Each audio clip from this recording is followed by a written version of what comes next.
वो खजाना जिसको पाने के लिए भारत दशकों से खोज कर रहा था। ये खजाना जिस भी देश के पास है, उसके सामने दूसरे ताकतवर देश भी लाइन लगाए खड़े नजर आते हैं। जो आज के समय की सबसे बड़ी जरूरत है, वो खजाना अब भारत के उत्तर प्रदेश राज्य में मिल गया है। जी हाँ, मैं बात कर रहा हूँ काले सोने यानी क्रूड ऑयल की। दरअसल यूपी के बलिया और बदायूं में पहली बार विशाल कच्चे तेल के भंडार मिले हैं और खोज के तुरंत बाद ओएनजीसी ने इस इलाके की जमीनों को पट्टे पर लेना शुरू कर दिया। और उसके बाद जो खबरें आ रही है, वो भारत के लिए किसी सुनहरे सपने से कम नहीं है, क्योंकि इसमें कच्चे तेल के साथ साथ नेचुरल गैस भी होने की पूरी संभावनाएं बतलाई जा रही हैं। ऐसे में खुदाई का काम जोर पकड़ रहा है। दरअसल भूवैज्ञानिकों को सैटेलाइट और जियोलॉजिकल सर्वे के बाद पता चला कि गंगा नदी के किनारे पेट्रोलियम पदार्थ का बड़ा भंडार है और इसके लिए इस प्रोजेक्ट से जुड़े करोड़ों रुपए के उपकरण और क्रेन असम से यहाँ लाए गए हैं। सालों के सर्वे करने के बाद भू रासायनिक, गुरुत्वाकर्षण और चुंबकीय आदि सर्वे से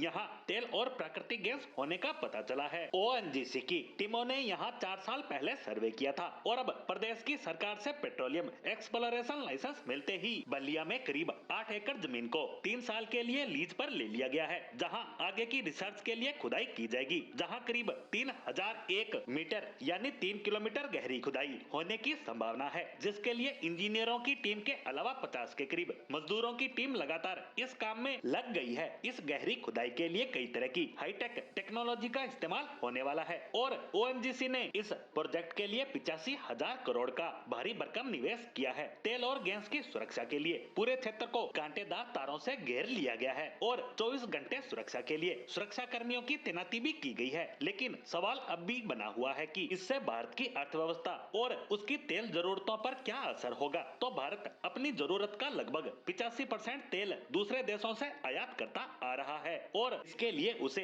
अरबों डॉलर चुकाने होते हैं। अगर ये भंडार व्यावसायिक रूप से सफल रहते हैं तो भारत की विदेशों से तेल खरीदने की निर्भरता कम हो जाएगी और उसी तरह नेचुरल गैस के लिए भी डॉलर पर निर्भरता भी कम हो जाएगी। इसके साथ साथ देश में हजारों लाखों लोगों के लिए रोजगार के अवसर भी पैदा होंगे। बता दें कि भारत के गुजरात, राजस्थान और असम में कच्चे तेल का कुओं से दोहन किया जा रहा है और अब उत्तर प्रदेश में भी इतने बड़े स्तर पर तेल और नेचुरल गैस का भंडार मिला है। और अगर ओएनजीसी की यह खोज पूरी तरह से सफल रहती है तो यूपी भी देश का नया ऊर्जा हब बन सकता है। लेकिन इसके लिए अभी 2 से 3 साल का लंबा इंतजार करना होगा, क्योंकि इस दौरान की गई ड्रिलिंग से ही यहाँ पर तेल और गैस के सही आंकड़ों का पता चल पाएगा और उसी के बाद ही प्रमाणिक तौर पर कहा जा सकता है कि यहाँ मिला तेल हमारी जरूरत के कितने हिस्से को कितने सालों तक पूरा कर सकेगा। लेकिन फिलहाल के लिए जिस तरह से ओएनजीसी ने यहाँ ड्रिलिंग के काम की शुरुआत बड़े पैमाने पर की है, उससे तो यही अंदाजा लगाया जा सकता है कि यह भारत के लिए आने वाले समय के शुभ संकेत हैं।